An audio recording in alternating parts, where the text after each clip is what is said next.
시방삼세일체 불찰극미진마다 각각 불가설 불찰극미진수에 광대한 부처님 세계가 있으니 이 낱낱 세계의 염념 중에 불가설 불찰극미진수에 부처 계셔서 등정각을 이루시고 일체 보살들로 돌리고 계시거든 내가 그 모든 부처님께 몸과 말과 뜻으로 가지가지 방편을 지어 설법해 주시 은근히 권청하는 것이니라. 이와 같이 하여 허공계가 다하고 중생계가 다하고 중생 법이 다하고 중생의 번뇌가 다해도 나의 항상 일체 부처 바른 법설해 주시기를 권청하는 것은 다함이 없어 생각 상속하여 그님이 없되 공과 말과 뜻을 짓는 일에 지치거나 싫어하는 생각이 없느니라.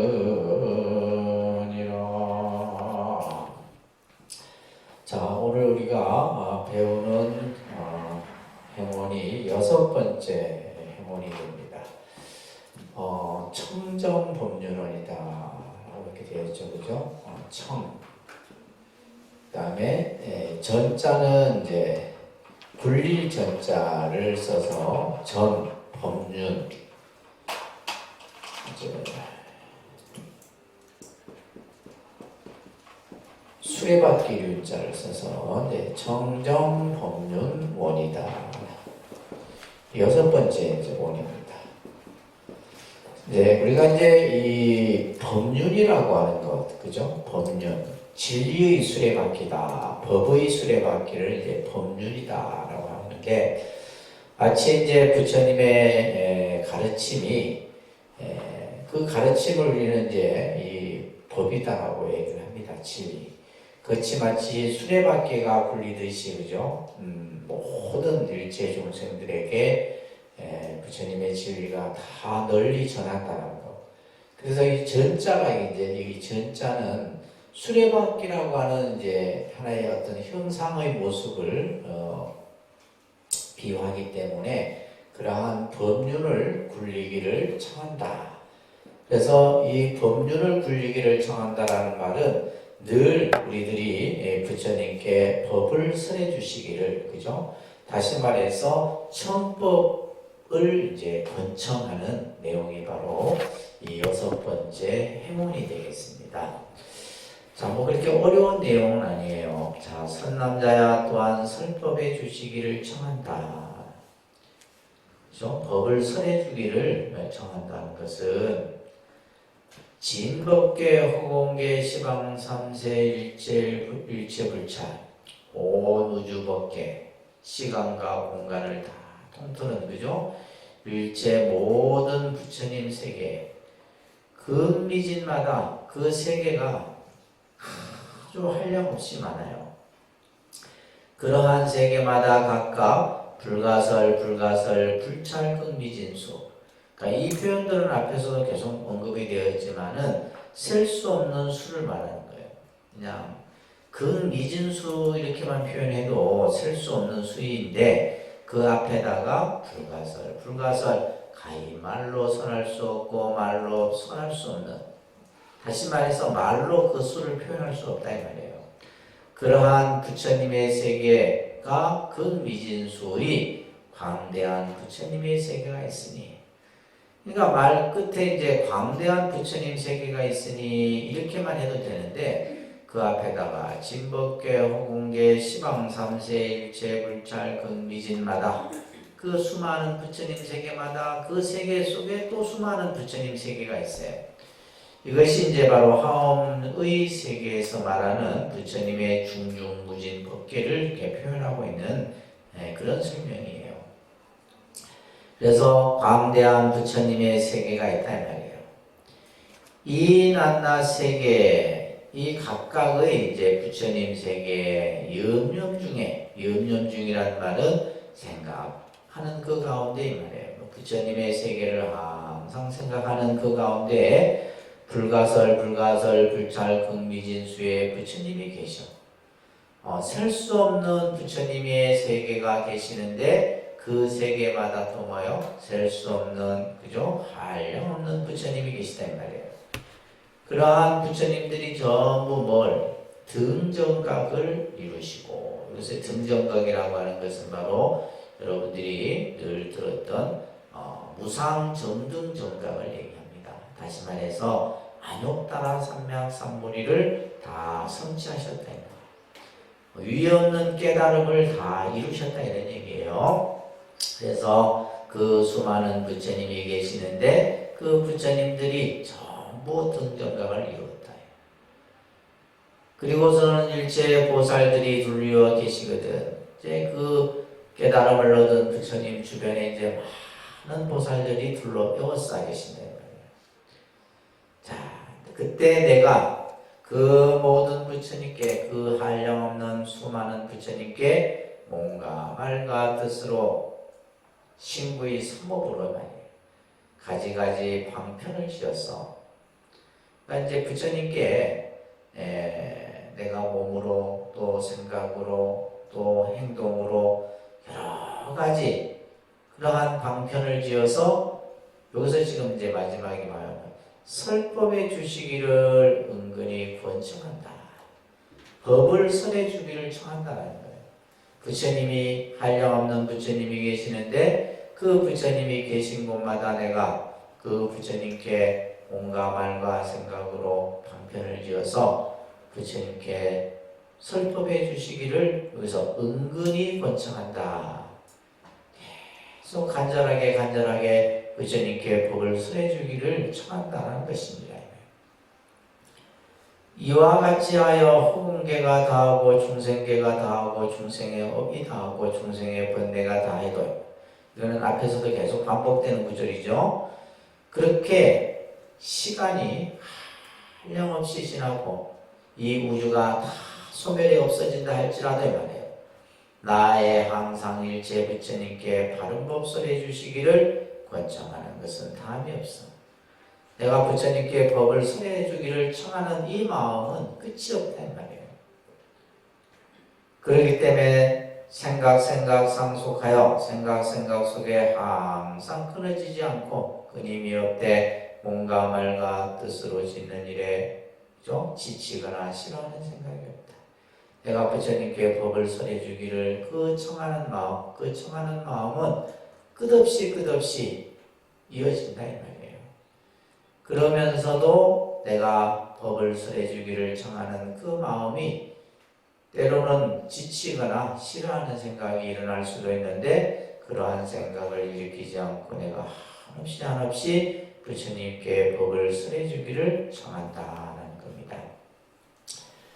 자, 여러분들 111쪽에 보시게 되면 청법이라고 해요. 청법. 그래서 우리가 이제 부처님께 법을 설하는 것을 청법이다라고 얘기를 하는데, 우리가 이제 그 부처님의 청법에 관해서 제일 먼저 등장했던 것이 여러분들 범천의 권청이다, 이런 장면을 기억하실 겁니다. 부처님이 보리수 아래에서 깨달음을 얻고 나서 중생들이 과연 내가 깨달은 이 진리를 과연 이해할 것인가, 또 이것을 과연 믿겠느냐. 그럴 때 이제 불현듯 누가 등장을 해요? 하늘의 신인 범천이 등장하는 것을 우리는 부처님 생애를 통해서 공부를 해봤어요. 그죠? 그때 이제 하늘의 신 범천이 등장을 해서 이렇게 얘기를 합니다. 부처님이시여, 중생들은 그 근기가 각각 다르다 이 말이에요. 근기가 다르기 때문에 부처님이 설하신 그 가르침을 받아서 이해하는 자도 있을 것이고 또 그것을 깨우치는 자도 있고 그것을 알지 못하는 자도 있다 이 말이에요. 마치 뭐예요? 더러운 연못에 그 연못 속에 핀 꽃이 오염되지 않는 것처럼 중생들도 마음이 청정하여 부처님의 가르침을 받아들일 것이다. 그러면서 뭐요? 이 하늘의 신인 범천이 3번 거듭 부처님께 법을 설해주기를 청하는 거잖아요. 그래서 이 범천의 권청이라고 하는 장면이 우리가 이제 여러분들이 잘 기억을 하셔야 되죠. 그죠? 그래서 이 계기로 인해서 이제 부처님이 법을 설하신 거죠. 그래서 제일 먼저 오비구들에게 법을 설하고, 그죠? 녹약원에서 법을 설하여서 이제 삼보가 형성이 되고, 이런 이야기들을 여러분들이 이해하고 있어야 됩니다. 자, 그래서 부처님의 설법은 셋째 줄에도 나와 있듯이 중생의 근기에 맞추어서 방편으로 법을 설하신다라는 거예요. 그래서 이제 우리가 부처님의 설법을 방편설법이다. 방편설법, 방편설법이다라고 얘기를 합니다. 그러니까 방편설법이라고 하는 것은 근기에 맞춰서 설한다 이 말이에요. 여러분들이 알아들을 수 있도록, 이해할 수 있도록 그 근기에 맞도록 법을 설해주는 것이 바로 방편설법이다. 그래서 우리 중생들은 이 부처님의 설법을 들음으로써 우리의 어리석음을 깨우쳐서 지혜로서 만들어줄 수가 있는 거예요. 그래서 설법을 듣는 가장 중요한 이유가 뭐냐라고 했을 때 여러분들 3번째 단락 끝에서 6줄에 보면 설법은 중생의 번뇌를 깨뜨리고, 여기서 번뇌는 어리석음이죠. 그죠?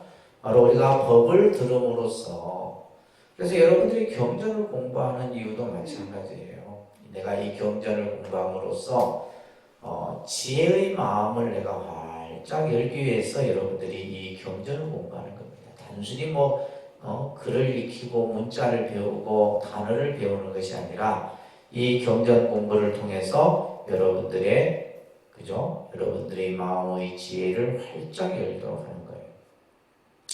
그래서 설법은 중생의 번뇌를 깨뜨리고 또한 중생의 마음에 광명과 지혜를 열어주는 것이 바로 우리가 이제 설법이다.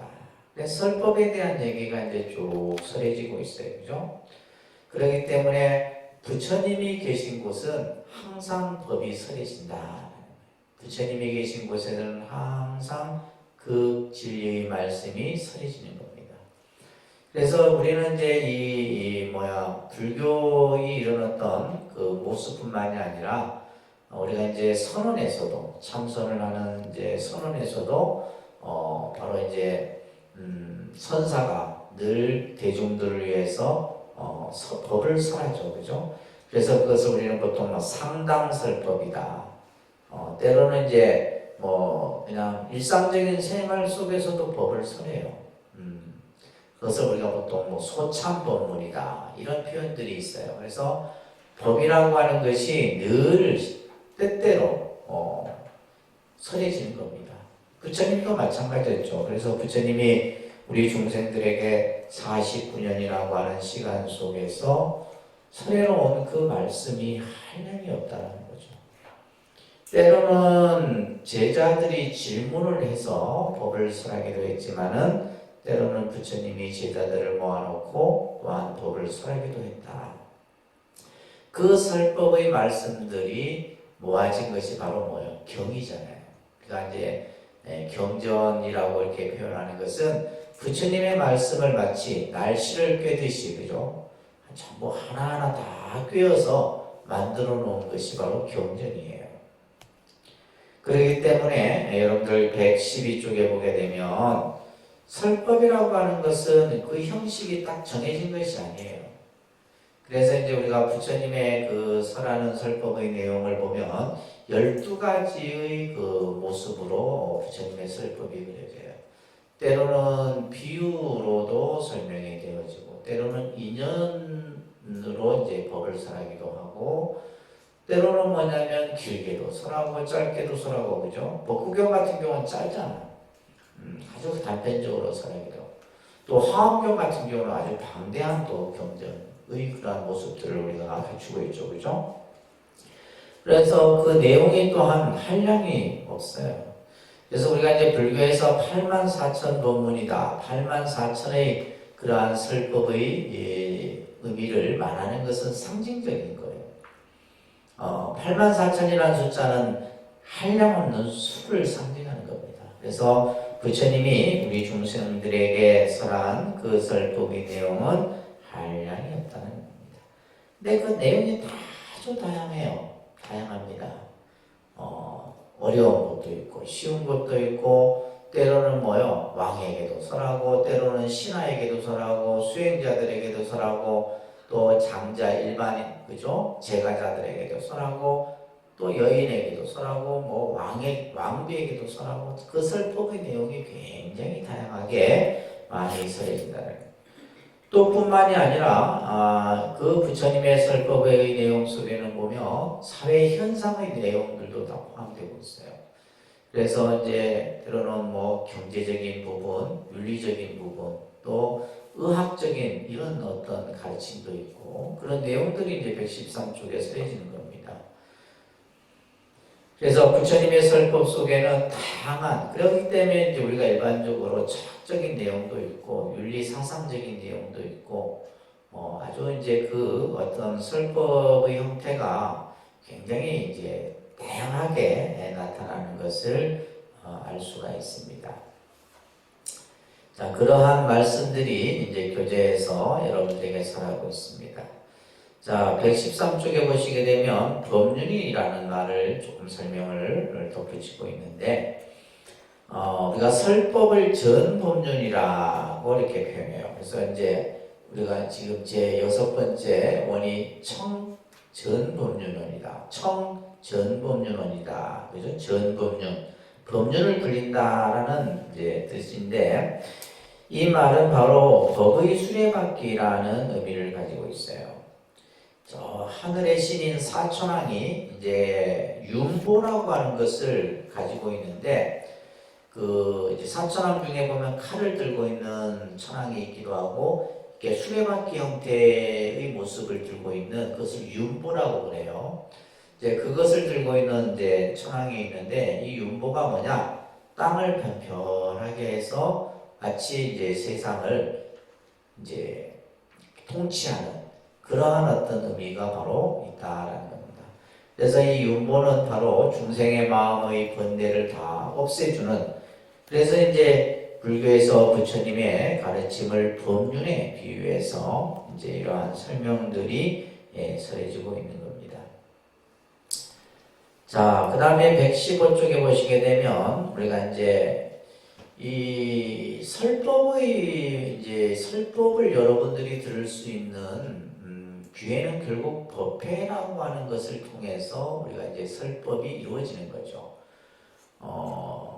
보통 우리가 이제 일반적으로 뭐 불공이라고 하는 기도 의식을 하고 또 이제 이 설법이라고 하는 것을 이제 그러한 요즘에는 이제 이 기도 의식과 함께 행해지는 것이 보편화되어 있는데 사실은 이제 이 설법을 굉장히 중요한 거죠. 설법이라고 하는 이 의식 자체가 굉장히 중요한 겁니다. 왜 그러냐면 부처님의 법을 여러분들이 듣지 못한다라는 것은 그만큼 우리가 부처님의 가르침을 제대로 받아들이기가 어려운 거예요. 여러분들이 이제 직접적으로 이렇게 경전을 보거나 스스로 공부를 하는 것으로도 이제 부처님의 말씀을 접할 수 있겠지만은 우리가 예를 들면 이제 큰 스님들 또 조사 스님들 이런 스님들의 법문을 통해서 근데 그 법문이 30분 법문이면 그 말을 다 30분 다 이해하는 것이 아니라 그 말씀 중에 어느 한마디가 내 어리석음을 딱 깨우쳐주는 경우들이 있다 이 말이에요. 그러면서 내가 그 말씀을 듣고는 뭐요? 번뜩 그냥 지혜가 생기는 거예요. 그래서 이제 우리가 설법이라고 하는 것이 그만큼 중요하다라는 것을 여기에서 설명을 하고 있는 겁니다. 그래서 이제 법을 들음으로써 우리 스스로가 어리석음을 깨우칠 수 있는 거죠. 그죠? 깨우칠 수 있는 겁니다. 자, 116쪽에 보시게 되면 우리가 이제 그러면 누가 과연 법을 설하는가라고 했을 때, 그죠? 우리가 이제 부처님의 말씀을 우리가 이제 경전을 통해서 접하기도 하고 그 경전의 말씀을 스님이 설해주기도 합니다.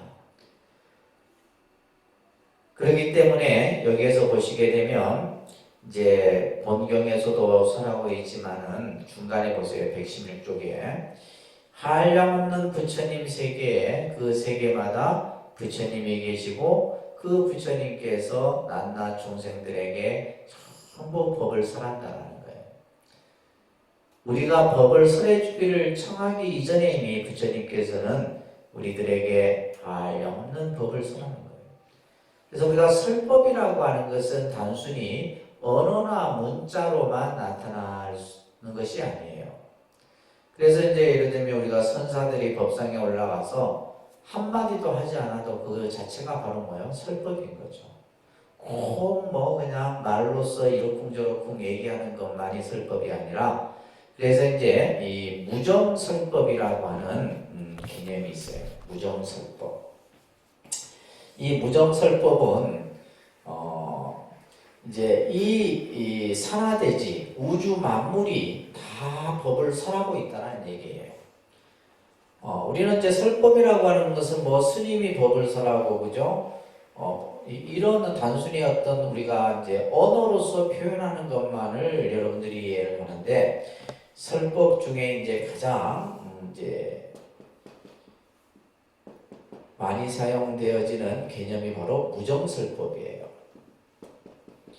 이 무정설법이라고 하는 것은 뭐냐면, 여러분들이 이제 계절에 따라서 지금 계절에 펼쳐진, 지금 내 앞에 펼쳐진 모습을 통해서 우리는 뭐요?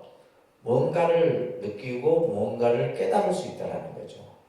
심지어는 계곡에 흐르는 물소리가 그것이 바로 부처님의 설법이고, 산에서 짖는 새소리가 바로 뭐요? 그 새소리가 곧 바로 부처님의 설법이고, 이런 개념이 바로 이 무정설법이에요.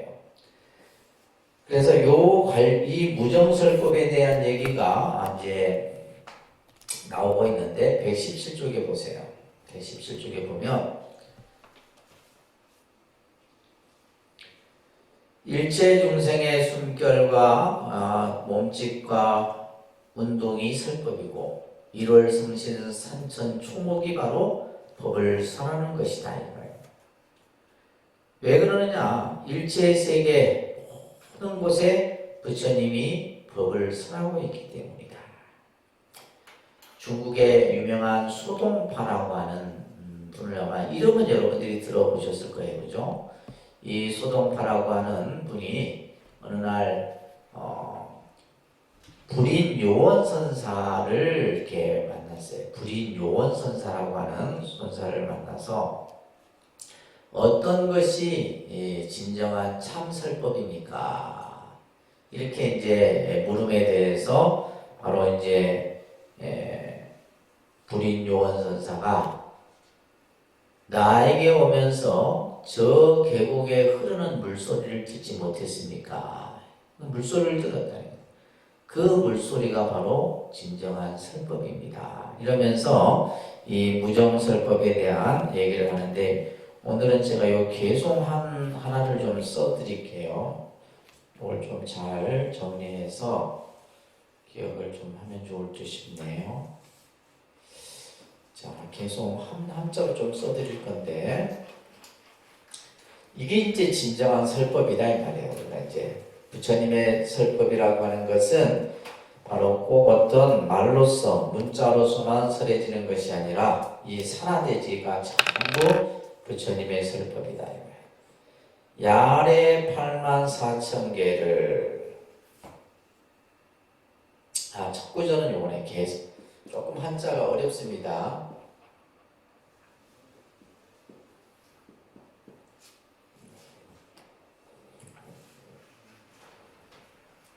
이 개자는 조개할 때 개자예요. 개성편시 이 소리성자인데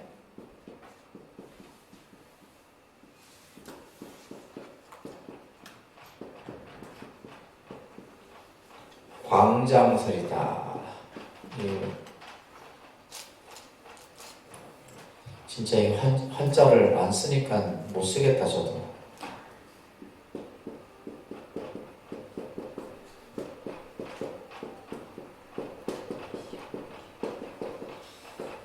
아닙니다. 개성, 편시, 광장설. 이제 개성이라는 게 물이 이제 흐를 개자, 이게 물 흐를 개자거든요. 그 물 흐르는 소리가 이게 물 흐르는 계곡에 물을 흐르는 소리가 그것이 바로 뭐요? 광장설이다. 광장설. 이 광장설이라고 하는 것은 바로 부처님 법문이다 이런 얘기예요. 그래서 부처님의 설법을 광장설이라고도 하는데 왜 광장설이라느냐? 그 부처님의 설법은 이 세상 미치지 않는 곳이었다 이 말이에요. 누구나가 그 설법을 다 들을 수가 있는 거예요. 그래서 계곡의 물소리가 부처님 법문이니 말이에요. 개성편시 광장설이니 산색기비청정신이다. 산색 두 단락씩 써드릴게요. 산색 이 어찌 기비 청정신이다.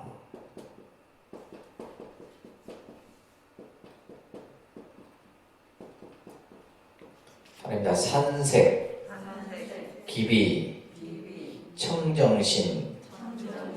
자, 묵구절은 물 흐르는 소리가 바로 부처님 법문이다. 이랬잖아요. 그죠? 물 흐르는 소리가 바로 부처님 법문이요. 산색, 산에 펼쳐진 그 색깔. 그죠? 우리가 산의 색깔은 봄, 여름, 가을, 겨울이 전부 각기 그 모습이 다르잖아요. 산색이 어찌 청정법신이 아니겠느냐. 이 청정신은 부처님 몸이에요. 그죠? 청정신이라는 것은 부처님의 법신을 얘기합니다. 계곡에 흐르는 물소리가 바로 광장, 부처님의 설법이요. 눈앞에 펼쳐진 산의 그 못 색깔이 어찌 청정한 부처님의 그 몸이 아니겠느냐. 다 이게 설법인 거예요. 모든 것이 이 산하 대지의 나타난 모든 것이 다 설법이다 이 말이에요. 쓰셨어요? 다릅니다. 개성, 변시, 광장설,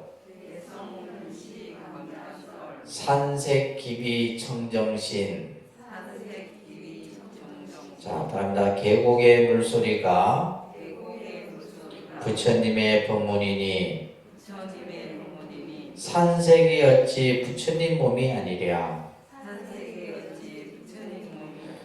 그래서 이 위에서는 광장설은 부처님의 법문을 나타내고 청정한 법신 바로 부처님의 몸을 나타내는 두 구절이에요. 자, 그리고 나머지 두 구절을 또 써드릴게요.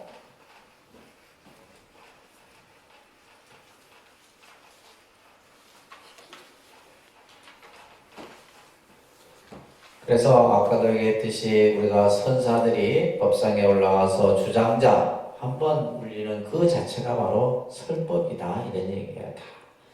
야례 8만 4천 개를 그죠? 야례 이 밤야자인데 야례 8만 4천 개.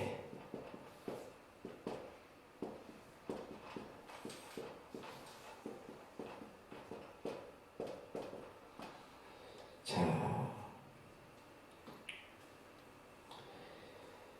이게 이제 이 개성 같은 경우는 사실 그 뜻이 그냥 글자대로 이렇게 해석하게 되면 뜻을 정확하게 이해할 수가 없어요. 야례라는 말은 밤새 아마 비가 내렸나 봐요. 그날 밤새 비가 내려. 그것을 야례라 그래요. 그래서 밤새 온 비로 부른 그 시냇물. 그러니까 밤에 이제 비가 내렸으니 계곡에 물들이 어마어마하게 흘러내리잖아요. 그죠? 그것을 마치 뭘로 표현했냐? 8만 4천의 가르침으로 표현한 겁니다. 야래 8만 4천 개를 말해요. 밤새 온 비로 부른 시냇물 법문을 이렇게 이제 타일과 그 사인이에요. 타일은 다른 날이에요. 다른 날. 여하 어찌 이렇게 이게 들거자인데 거사인 이렇게 다릅니다. 야래 84,000개를 타일 여하 그 사인이리요. 그렇죠? 지금 이제 밤에 내린 비로 그 물이 그냥 콸콸 넘치는데 그 흐르는 그 물이 바로 뭐요? 부처님의 84,000의 그 가르침이더라 이 말이에요. 타일려 다른 날 타일은 다른 날이에요. 다른 날 어찌 이것을 다른 사람에게 말해줄 수 있겠느냐 이거예요. 이것을 다른 날 어찌 다른 사람에게 이것을 말해줄 수 있겠느냐라고 하는 이 소동파의 아주 유명한 식구입니다. 이 개송 유명한 개송이에요. 스님들이 법문할 때 이 법문을 많이 해요. 따라합니다. 계곡의 물소리가 부처님 법문이니 산색이 어찌 부처님 몸이 아니랴. 밤새온 비로 부른 시냇물 법문을 다른 날 어떻게 사람에게 말해줄 수 있겠느냐. 이거는 누구에게 전해줄 수 있는 것이 아니다 이 말이에요. 그죠? 이미 예를 들면 눈앞에 펼쳐진 그죠? 계곡에 흐르는 물소리, 눈앞에 펼쳐진 그 산의 색깔, 이것이 바로 부처님의 광장설법이고 청정한 부처님의 법실의 모습이다. 어제 내린 그 물이 바로 84,000의 법문이고 이것을 어찌 다른 사람에게 이것을 내가 말해줄 수 있겠느냐라고 하는 이 지금 아까 얘기했듯이 무정설법이다. 무정설법.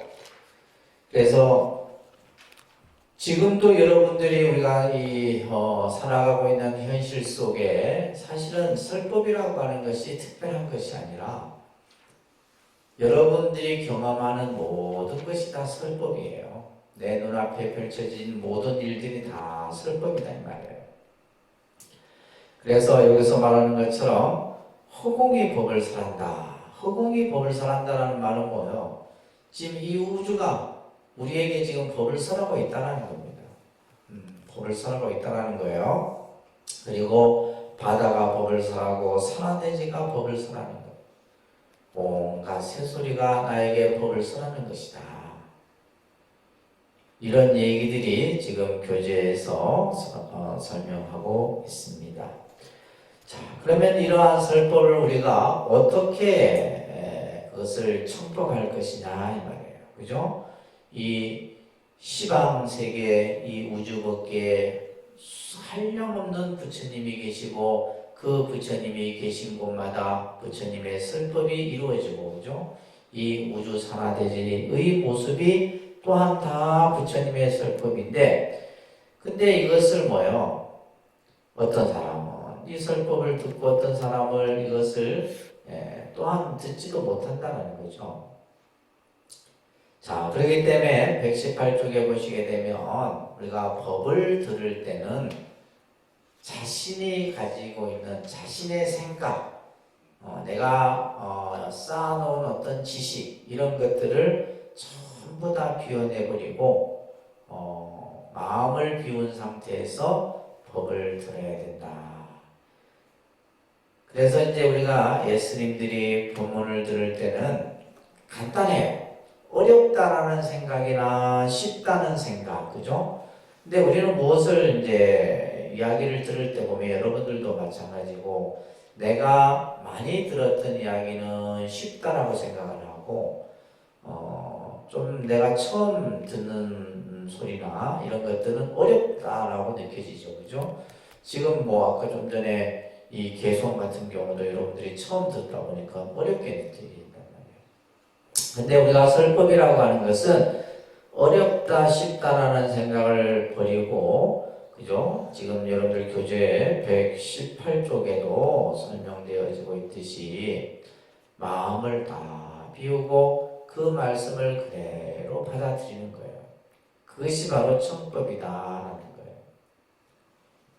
그래서 부처님께서는 경전에 보게 되면 자세히 들어라 이런 이제 표현들이 이제 많이 써요. 이제 건강경에서도 이제 이런 표현들이 많은데, 어떤 법을 설하기 전에 먼저 너희들은 자세히 들어라. 이 말은 뭐요? 마음을 비우고, 그죠?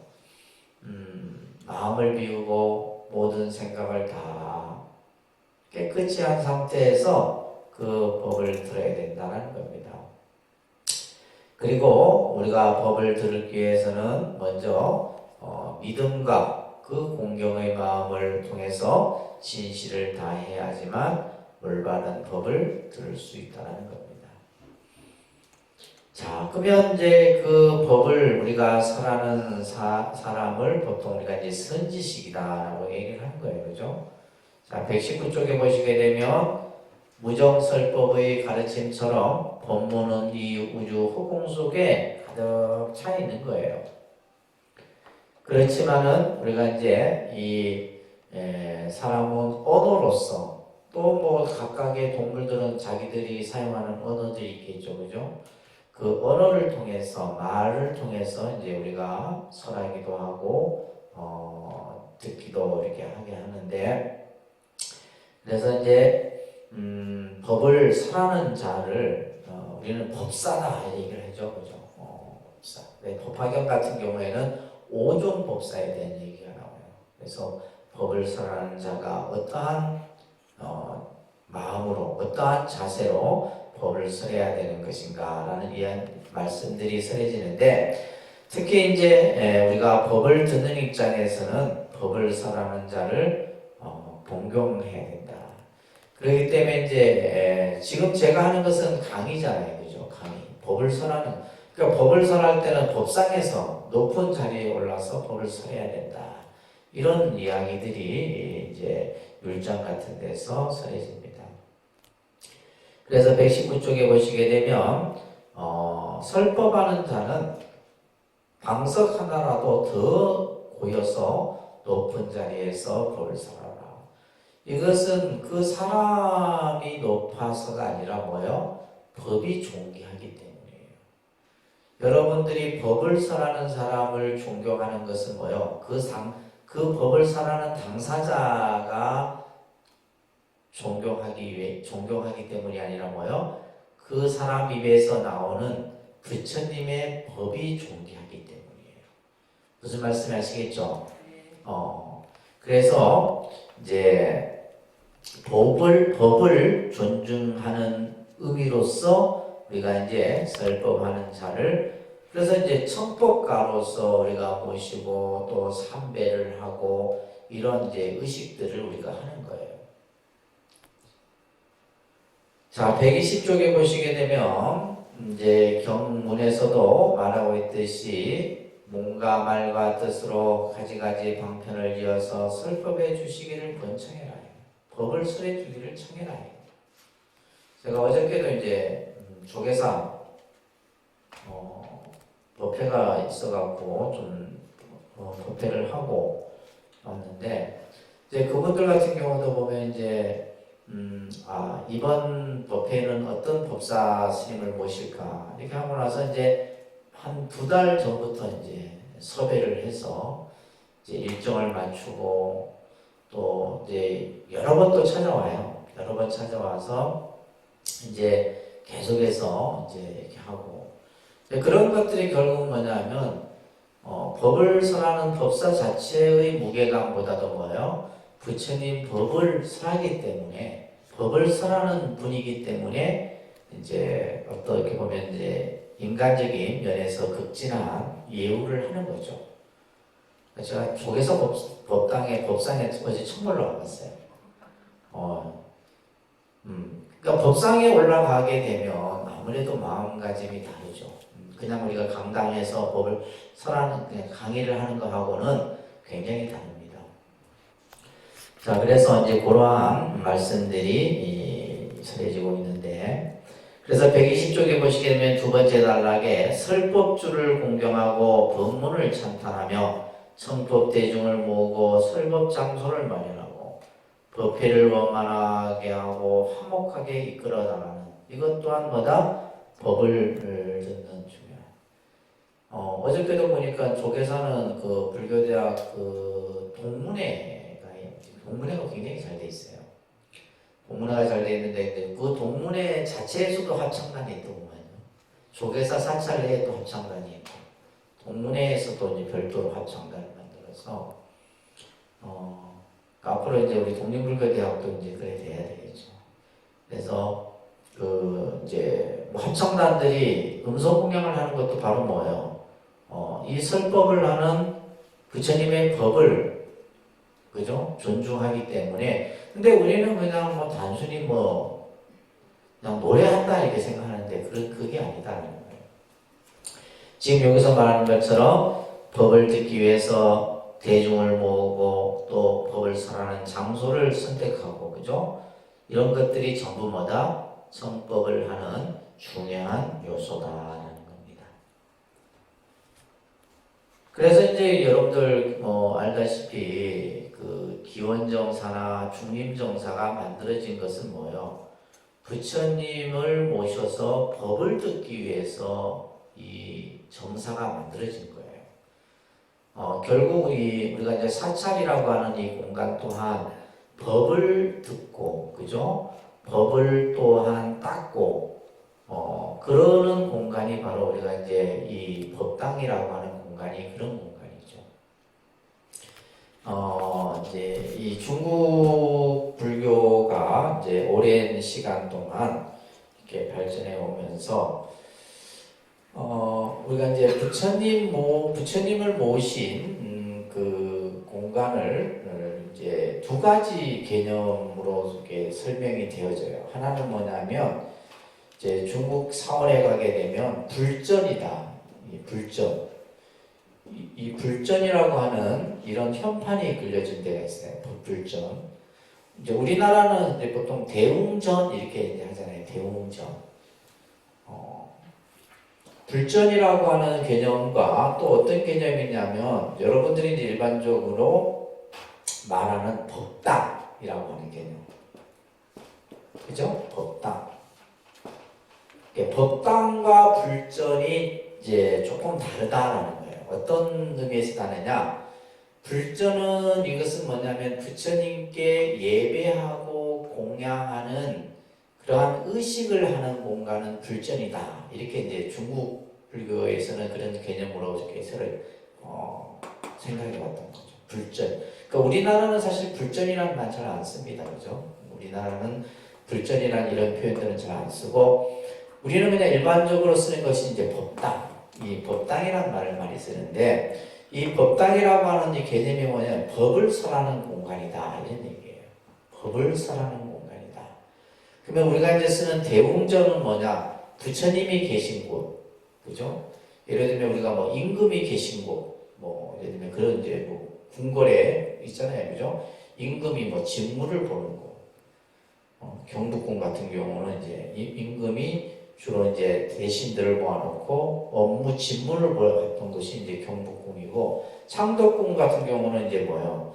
임금이 일상생활을 했던 곳이 이제 창덕궁, 창경궁 뭐 이렇게 하는데 바로 이 법당이라는 개념은 바로 뭐다? 법을 설하는 곳이다. 그래서 이제 중국 사원 같은 데서는 이제 그 메인 정각을 법당이라고 하는 거예요. 그러니까 우리나라 같은 경우 와서 이제 대웅전 이렇게 이제 표현을 했던 거죠, 그죠? 자, 그런 개념들도 이제 이러한 법을 설하는 의미를 중심으로 해서 설명되어진다고 우리가 볼 수가 있습니다. 자, 그 다음에 121쪽에 보시게 되면 결국 이제 선지식에 대한 얘기를 이제 설명하고 있는데 결국 이제 우리 중생의 입장에서는 바로 이제 어떻게 보면 법을 설하는 법사나, 그죠? 이런 또 이제 뭐 우리가 선원 같은 경우는 방장이나, 이제 선방에서는 방장이 법을 설하거든요. 원래 이제 주지라는 개념도 법을 설하는 의미에서 주지라는 말을 씁니다. 지금의 이제 여러분들이 생각하는 주지의 개념과 좀 달라요. 그래서 원래 주지의 역할은 부처님을 대신해서 법을 설하는 일을 주지다, 이렇게 얘기를 했었어요. 근데 그러한 이들을 전부 우리는 이제 선지식이다라고 얘기를 하고, 이러한 선지식의 개념이 이제 좀 더 보편화돼서, 그죠? 우리가 알고 있는 53선지식이라든지, 그죠? 화엄경에서 나오는, 그러니까 이러한 선지식들은 뭐냐면 나를 이제 올바르게 인도해주는 이들을 일컬어서 우리는 선지식이라 한다. 그러면 이 선지식은 어떤 사람이냐라고 했을 때, 지금 여기 교재에도 말하고 있듯이 지견을 갖춘 사람이다. 바른 지견을 갖춘 자가 바로 선지식이다, 이런 얘기를 합니다. 그래서 우리가 이제 공부를 하는 사람은 이러한 선지식을 가까이에 두고, 그죠? 선지식에 의지해서 여러분들이 공부를 해 나가야 되는 것이죠. 그러면서 121쪽의 세 번째 단락에 보면 말세 중생들이 이와 같은 사람이 누구예요? 선지식이다. 나를 잘 이끌어줄 수 있는 이러한 선지식을 보거든 마땅히 공양하되 신명을 아끼지 말라. 이러한 말씀들이 여기서 설해지고 있습니다. 자, 122쪽에 넘겨보시게 되면 우리가 이제 왜 우리의 어떤 이 중생 세계에서는 이러한 설법이라고 하는 이러한 모습들이 이제 필요하느냐라고 하는 그런 내용들을 여기에서 설명하고 있습니다. 자, 123쪽에 세 번째 단락에 보시게 되면 부처님 법은 인간 개개인의 정신 문제뿐만이 아니라 또 인간이 바르게 성장하고 생활하며 참된 가치가 발현되도록 관심을 갖는다는 것은 참으로 중요한 일이다. 그렇기 때문에 설법을 통해서 그러한 부처님의 바른 법이 우리 세상에 두루두루 펴져나가야 된다. 그래서 우리가 이제 사실은 우리 한국 불교는 보면 법회라고 하는 것을 하지만 사실은 어떻게 보면 기도가 더 무게 중심이 가 있죠, 그죠? 네, 설법을 듣는 의미보다는 예를 들면 우리가 초하루 법회 한다면 여러분들 사실은 법문을 듣기 위해서 오기보다는 뭘 하기 위해요? 내가 초하루 기도를 하기 위해서 오는 거예요. 그러다 보니까 이제 사실은 이런 부분들이 조금은 이제 변화가 될 필요가 있다는 거예요. 그래서 우리가 이제 말 그대로 이제 어떤 이제 정말 법을 설하는 그런 자리의 법회들이 좀 이제 이루어져야 되는 거죠. 또 기도는 기도대로 하되, 근데 이제 저도 이제 해보지만은 막 2시간 기도하고 나서 법문하려면 힘들어서 이제 안 돼요. 그래서 그래서 법회하고 우리가 이제 기도나 종교 의식하고 이런 부분은 조금 그런 구분이 될 필요가 있지 않나, 이런 생각을 이거는 뭐 현실적으로 조금 해보게 됩니다. 자, 그래서 우리가 이제 설법이라고 하는 것이 우리들이 살아가는 어떤 삶의 현상 속에서 순간순간 내 자신을 그 설법을 통해서 내 자신을 변화하고 깨우칠 수 있는 이런 것들이 바로 이제 설법이라고 하는 시간들이에요. 그래서 이제 여러분들의 입장에서는 법이 설해진다 하면 뭐예요? 제일 먼저 내가 그 설법을 듣기 위해서 차별을 하는 마음을 내야 되는데 그렇지 못한 것이 우리 불교계의 현실인 거죠, 그죠?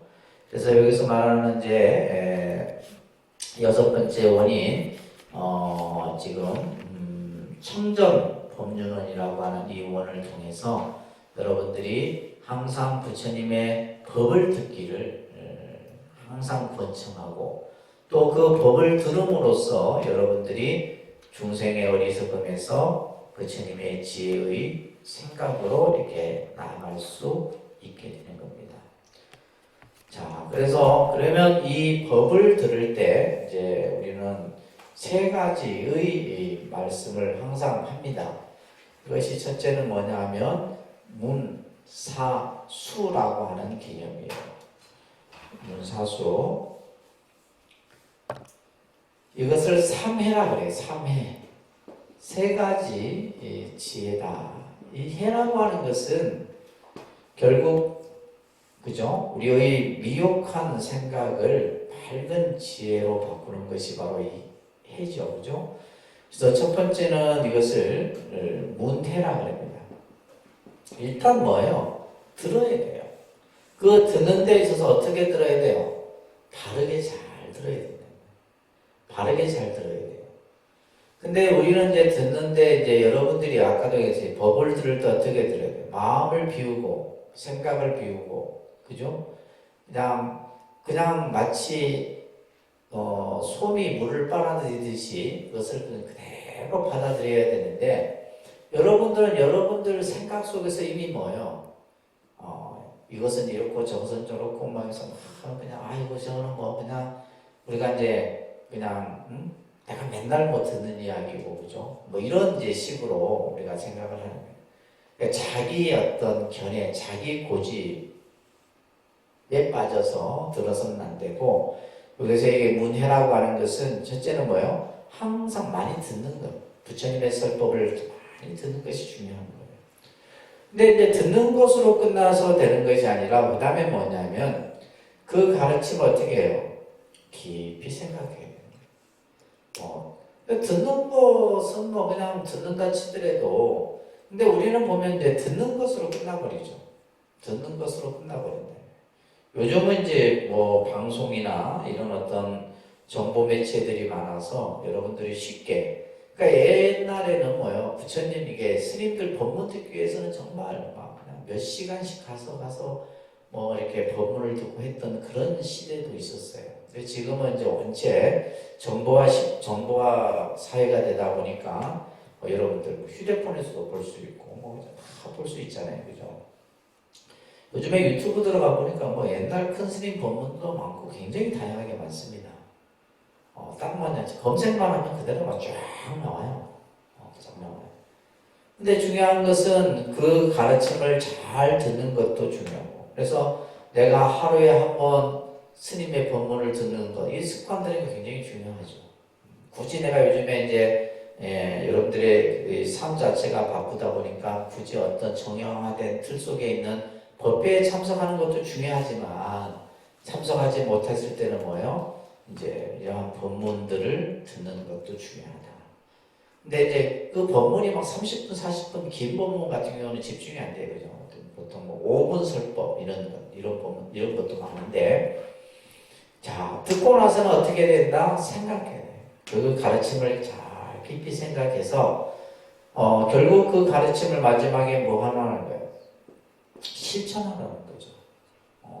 내가 머릿속에 그냥 듣고 생각하는 것으로 끝내서 되는 것이 아니라 그것을 어떻게 해야 된다? 닦음이라고 하는 것이 이제 실천이라고 하는 것이 필요하다. 이것을 이제 세 가지 지혜다 그런 겁니다. 우리가 이제 불교를 공부하는 데 있어서 이제 세 가지 지혜를 얘기할 때 들어갑니다. 문해, 사해, 수해. 네, 이거 꼭 기억하세요. 항상 잘 듣고 그것을 잘 생각하고 그것을 바르게 닦는 이 세 가지가 바로 불교 공부의 아주 중요한 요점이라 이렇게 말씀드릴 수가 있습니다. 아시겠죠? 자, 그런 말씀들을 여러분들이 잘 기억하시면서 그 다음에 이제 128쪽에 보시면 자, 이제 여섯 번째, 일곱 번째 이제 원이 되겠네요. 그죠? 청불주세원이다. 그러니까 청불주세원. 그래서 부처님이 이 세상에 오래 머물기를 청하는 거예요. 이 일곱 번째 원은 부처님이 이 세상에 오랫동안 머무시기를 청하는 겁니다. 자, 먼저 한번 같이 경문을 같이 한번 보도록 할게요. 대방방불 하음경 무연행홍 품제 선남자여 또한 부처님께 이 세상에 오래 계시기를 청한다는 진법계 허공계 시방삼세 일체 불찰금 미진수의 모든 부처님께서 장차 열반에 드시려 하실 때와 또한 모든 보살과 성문 영각인유와 우아가 내지 일체 모든 선지식에게 두루건전 열반에 드시지 말고 일체 불찰금 미진수 걷도록 일체 중생을 이롭게 하여 주소서 하는 것이 이와 같이 하여 공개가 다하고 중생계가 하고 중생의 업이 다하고 중생의 다해도 나의 이 권성은 다함이 없어 생각 상속하여 근임이 없되 뭔가 뜻으로 짓는 일에 지치거나 싫어하는 생각이 없느니라.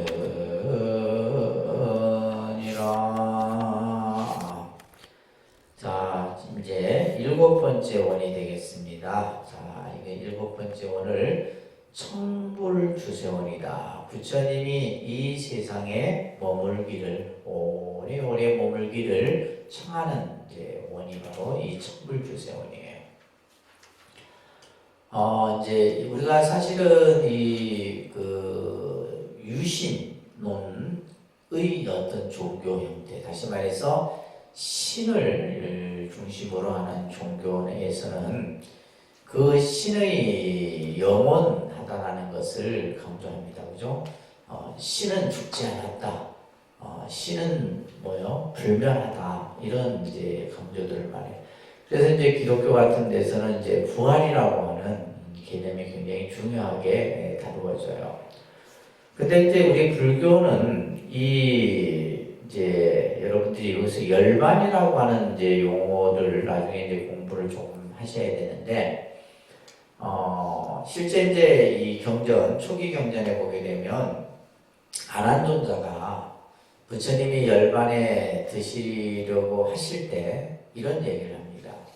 내가 이제 너희들을 떠날 날이 얼마 남지 않았다. 이런 이제 말씀을 하실 때 아난이 부처님께 간청을 하죠. 부처님이시여, 저희들과 더 오래도록 함께 중생들을 위해서 법을 설해 주시고 저희와 함께 그러니까 열반에 드시지 마십시오라고 하는, 열반에 드시지 마십시오라고 하는 청을 해요. 그래서 실제 이제 경전을 이제 보시는 분들이 보면 원래 부처님이 한 120세 정도까지, 그러니까 세 속의 나이로 치면 부처님이 80에 열반에 드셨잖아요, 그죠? 80에 열반에 드셨는데 원래는 120, 150 정도까지도 사실 수 있었다 그래요. 그런데 이제 그 어떤 인간의 생명을 이렇게 더 늘리지 않고 한 것은 바로 뭐냐? 그것 또한 중생을 위한 것이었다라고 이렇게 이제 얘기를 합니다, 경전에서. 그러면서 이제 80이라고 하는 이제 어떻게 보면 그 당시로 보면 굉장히 이제 보통은 그 당시는 이렇게 생명의 주기가 그렇게 길지 않았던 시대잖아요. 요즘에 우리가 100세 이렇게 얘기를 하지만은, 그래서 80에 열반에 드시게 되는데, 네, 그때 당시만 해도 많은 제자들이 부처님께 청을 합니다. 열반에 드시지 마시고 저희들에게 더 남으셔서 오랫동안 법을 설해 주기를 청하는 이제 장면들이 경전상에서 그려집니다. 이 지금 보혈의 공품에서도 오래 중생 곁에 머물기를 그죠? 청하는 내용이에요. 잠깐 보니까 어려운 건 없습니다. 한번 볼게요. 선남자야 또한 부처님이 이 세상에 오래 계시기를 청한다는 것은, 그렇죠? 우리가 예를 들면 이제 시간상의 문제인 거예요. 사실은 이제 오래 계신다, 계시지 않는다라고 하는 것, 우리 곁에 있는다, 우리 곁을 떠난다라고 하는 것은 이것은 어떻게 보면 우리 이제 중생의 입장에서 보는 입장이에요, 그죠? 근데 이제 이 그 대승경전, 뭐 하엄경 같은 경우도 이제 그런 내용들이 이제 많이 설해집니다. 그래서 이제 우리가 시간으로 얘기할 때 과거, 현재, 미래라고 하는 얘기를 할 때 서가모니 부처님은 현재불이라고 우리는 배웠어요, 그죠? 서가모니 부처님은 현재불입니다. 그죠? 현재에 계신 현재의 모습으로 우리 중생 곁에 놔두신 부처님이에요. 과거에 뭐 칠불이 있었고 미래에 또 미륵불이라는 개념이 있지만은 이 서가모니 부처님 현재불인 누구예요? 서가모니 부처님인데 이 서가모니 부처님은 사실 우리가 이제 육체의 모습만으로 이제 부처님의 모습을 일반적인 생각으로는 그렇게 이해를 하지만은 이 서가모니 부처님은 이미 뭐예요? 과거에도 그죠? 과거에도 이미 부처의 모습이었고 또한 미래도 마찬가지예요. 미래에도 이제 또한 부처의 모습이다. 그래서 서가모니 부처님이 이제 단순히 2600년 전에 우리 곁에 오셔서 80의 삶을 살고 가신 그 유한적 개념의 붓다의 모습이 아니다라는 거예요. 그래서 우리가 이제 부처님의 명호 가운데 보면 열애라는 용어가 있어요, 그죠? 열애라는 용어가 있는데 이 열애라는 용어 속에 사실은 이 뜻이 다 담겨 있어요. 이 여자라고 하는 것은 이것은 뭐냐면 그냥 같을 여자인데 오고 간 흔적이 없다라는 거예요. 다시 말해서 여여히 왔다가 여여히 가신 분. 그러니까 다시 말해서 오신 바가 없고 가신 바가 없다 이런 뜻이에요. 좀 이제 일반적인 상식적 개념에서 좀 이해하기 힘든 설명인데 아니 분명히 2600년 전에 오셨다가 부처님이 열반에 그죠? 육신이 80의 삶을 사시고 열반에 드셨는데 그러면 이제 부처님은 우리 곁을 완전히 떠난 것이 아니냐라고 이렇게 생각을 하는데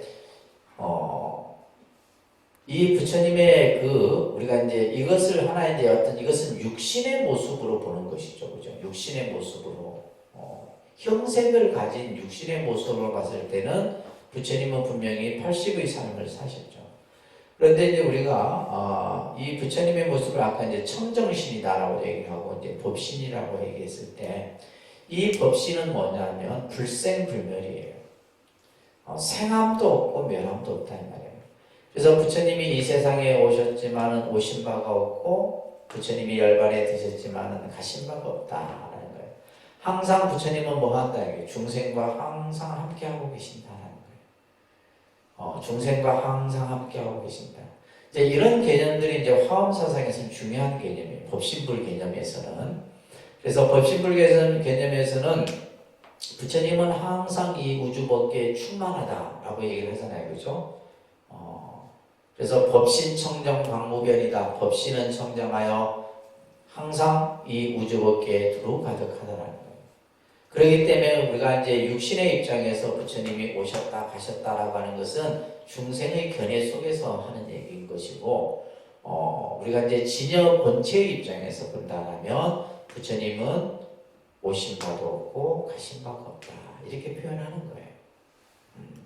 그렇지만 이제 여기에서 이 보현의문에서는 바로 이제 보현보살이 선제동자에게 항상보다 부처님이 이 세상에 오래오래 우리 중생과 함께하기를, 다시 이 말은 뭐냐면 부처님 나와 항상 함께하고 있다는 것을 발언하라는 얘기예요.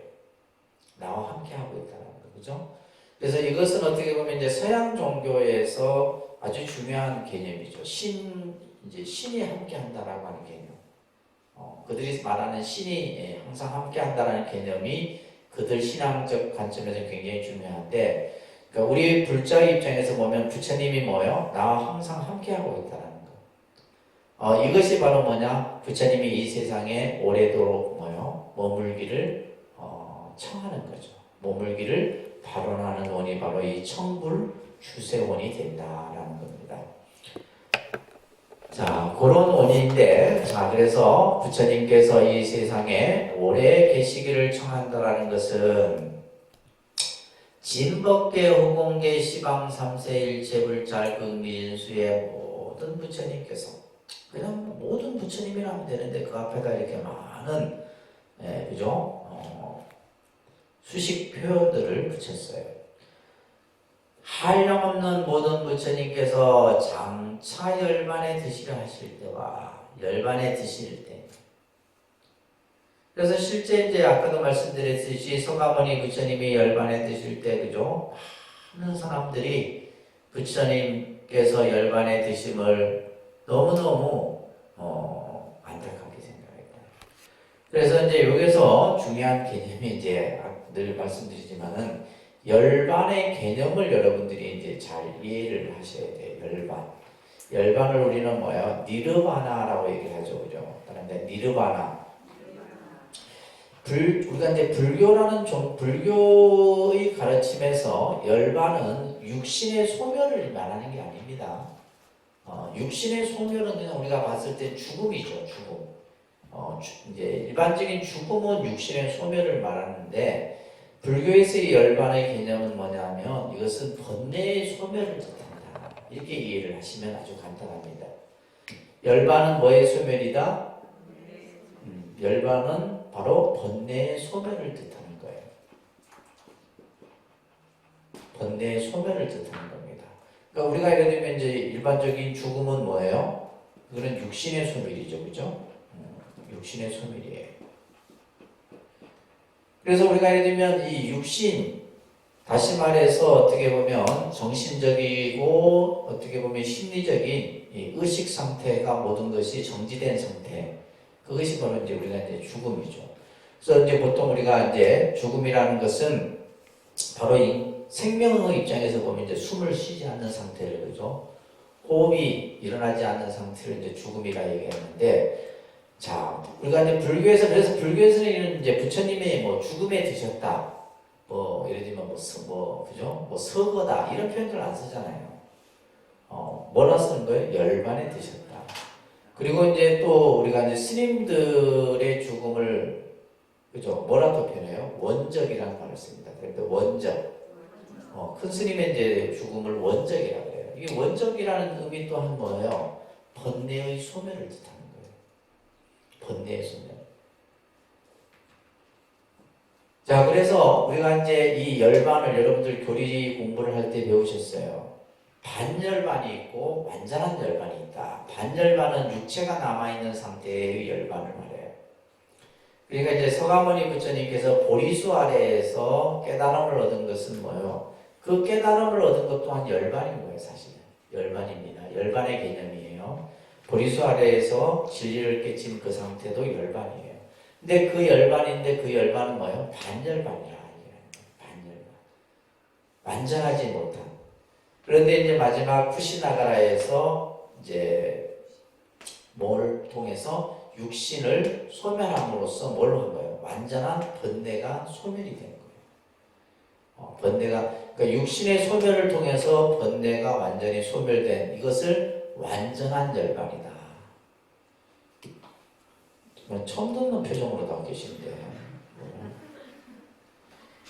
그래서 이제 이걸 이제 유여열반, 무여열반이라고 그랬어요. 그런데 유여열반.